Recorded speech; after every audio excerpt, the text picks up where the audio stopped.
Hi my name is Aamir Khan and welcome to my YouTube channel Mac spoken में आपका स्वागत है। और आज की क्लास में मैं आपको सिखाऊंगा कि इंग्लिश को कैसे शुरू करें और जो न्यू लर्नर्स हैं उनको इंग्लिश को कैसे स्टार्ट करना चाहिए, क्योंकि बहुत से जो लर्नर्स हैं वो पहले टेंस सीखते हैं एंड फिर आगे का जो रूल्स होते हैं वो सीखते हैं, लेकिन that's not a good way of learning English. So in this class I will teach you how you should start English. इस क्लास के अंदर मैं आपको सिखाने वाला हूँ कि इंग्लिश की शुरुआत कैसे करें और किस तरीके से हम इंग्लिश को आगे तक सीख सकते हैं। Intermediate, basic, intermediate, then advance, हम कैसे वहाँ पर जा सकते हैं। So please keep watching my video till the end and I hope you will like it. So let's start. English जो है, इंग्लिश एक लैंग्वेज है। लैंग्वेज जो आता है, लैंग्वेज आती है साउंड से। इंग्लिश एक लैंग्वेज है, जैसे हिंदी एक लैंग्वेज है, इंग्लिश लैंग्वेज है। तो जो लैंग्वेज है वो आती है साउंड से। जो आप साउंड करते हो दैट इज लैंग्वेज। और जो साउंड आता है इंग्लिश में वो आता है 26 लेटर्स से, जिसे आप अल्फाबेट बोलते हो।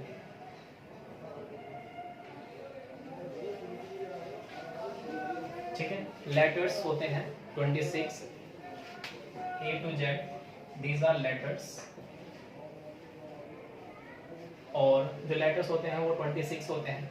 जो 26 लेटर्स होते हैं उन्हें हम वाउल्स और consonants,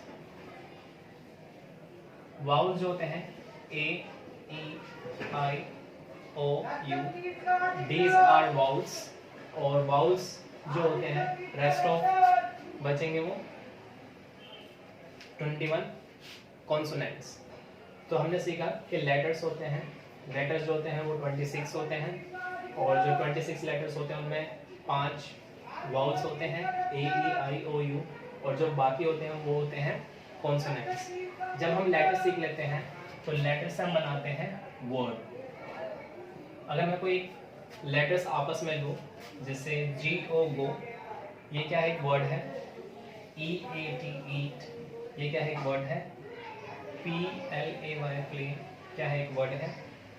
D, R, E, A, M, dream, ये क्या है? वर्ड है।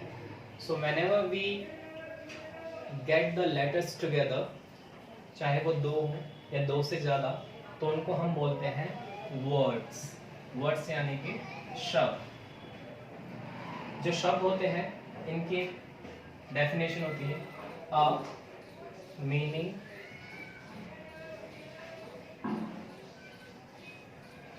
Meaningful unit of letters. शब्द की जो डेफिनेशन होती है a meaningful unit of letters, मतलब कि अगर कोई भी वर्ड्स आए उनकी मीनिंगफुल यूनिट होनी चाहिए। फॉर एग्जांपल इफ आई से पेन, क्या है? ये वर्ड है। अगर मैं इसको NEP, क्या ये वर्ड है? नहीं जी, ये वर्ड नहीं होगा, क्योंकि ये कोई सेंस नहीं बनाता है। तो P एंड पेन एक मतलब होता है, लेकिन NEP इसका कोई मतलब नहीं होता। तो इसी तरह से जो वर्ड्स होते हैं वो मीनिंगफुल होने चाहिए। क्या होने चाहिए? मीनिंगफुल, जी हाँ, उनका मतलब होना चाहिए। और जो वर्ड्स से हम बनाते हैं सेंटेंस, क्या बनाते हैं? सेंटेंस। जो सेंटेंस होते हैं, जब हम वर्ड्स को आपस में मिला देते हैं तो उन्हें हम सेंटेंस बोलते हैं। चलिए एक सेंटेंस में बना के दिखाता हूँ आपको। जैसे I am teaching you, I am teaching you, this is a sentence. Sentence को आप बोलते हैं हिंदी में वाक्य। अब सेंटेंस क्या है? जैसे मैं आपको पढ़ा रहा हूँ, ये एक सेंटेंस है। आप वीडियो देख रहे हो, ये एक सेंटेंस है। वह घर जा रही है, ये एक सेंटेंस है। बच्चे किताब पढ़ रहे हैं, ये एक सेंटेंस है। तो सेंटेंस होते हैं, सेंटेंस की जो डेफिनेशन होती है a group of words makes complete sense is called sentence, यानी कि a group of words, शब्दों का समूह, makes complete sense, जो पूरा मतलब बताता है, उसे हम सेंटेंस कहते हैं। अगर मैं कोई एक सेंटेंस लिखूं हिंदी के अंदर, फॉर एग्जाम्पल जैसे मैं आपके साथ बात कर रहा हूं,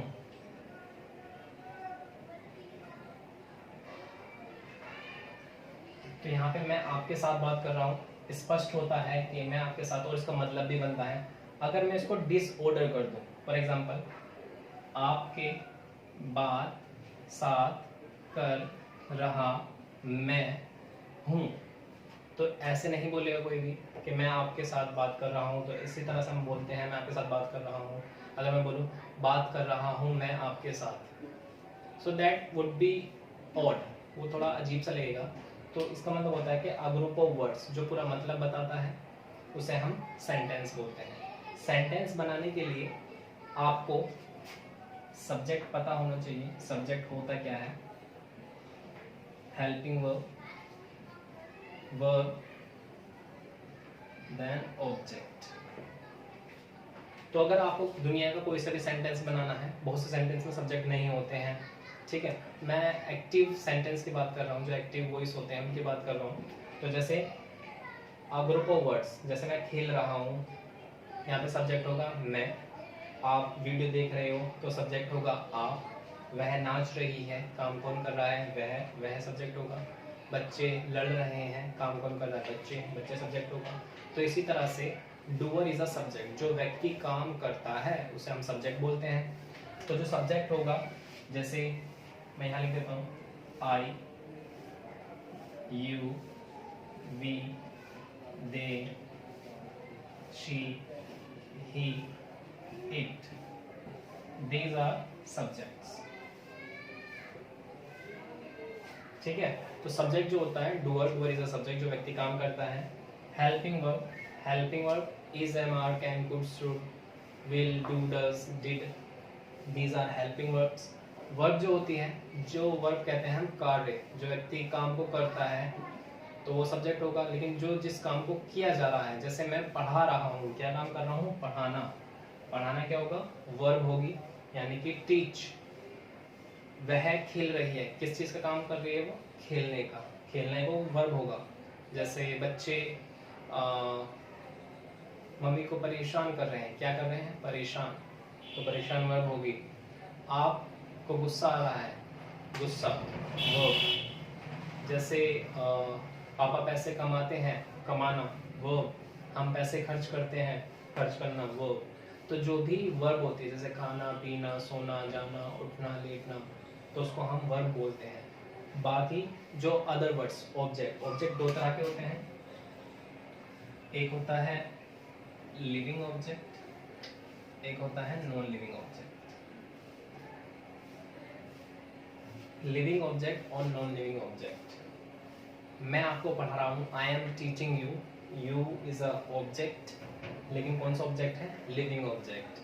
आई एम जैसे I am playing with football, football is a non living object. तो इसी तरह से आप जब सेंटेंस बनाओगे तो उसका कोई मतलब होना चाहिए, सब्जेक्ट, हेल्पिंग वर्ब, ऑब्जेक्ट। इस तरह से आप ऑर्डर में लिख के आप सेंटेंस बना सकते हैं। और जब हम सेंटेंस सीख जाते हैं, उसके बाद हम पैराग्राफ, स्पीच तैयार कर सकते हैं, उनको जोड़ जोड़ कर। सो मैं आपके लिए एक बार रिवाइज कर देता हूँ इस क्लास को शॉर्ट में। इंग्लिश जो होती है, इंग्लिश जो होती है एक लैंग्वेज होती है। लैंग्वेज किसी भी साउंड से आती है। जो साउंड होते हैं वो इंग्लिश में 26 लेटर्स होते हैं जहाँ से साउंड आते हैं, जिन्हें हम आप और अल्फ़ाबेट बोलते हैं। लेकिन अल्फ़ाबेट एक होता है, बाकी लेटर्स होते हैं। जो लेटर्स होते हैं उनमें दो वाउल, एक वाउल्स होता है और दूसरा कॉन्सोनेंट्स होता है। Vowels A, E, I, O, U को वाउल्स बोलते हैं हम। Consonants, rest of consonants. उसके बाद हम जब लेटर्स सीख जाते हैं, लेटर्स हम बनाते हैं वर्ड्स। वर्ड्स जो होता है एक मीनिंगफुल यूनिट ऑफ लेटर्स, जिसकी मीनिंग हो। विदाउट मीनिंग वो वर्ड नहीं होगा।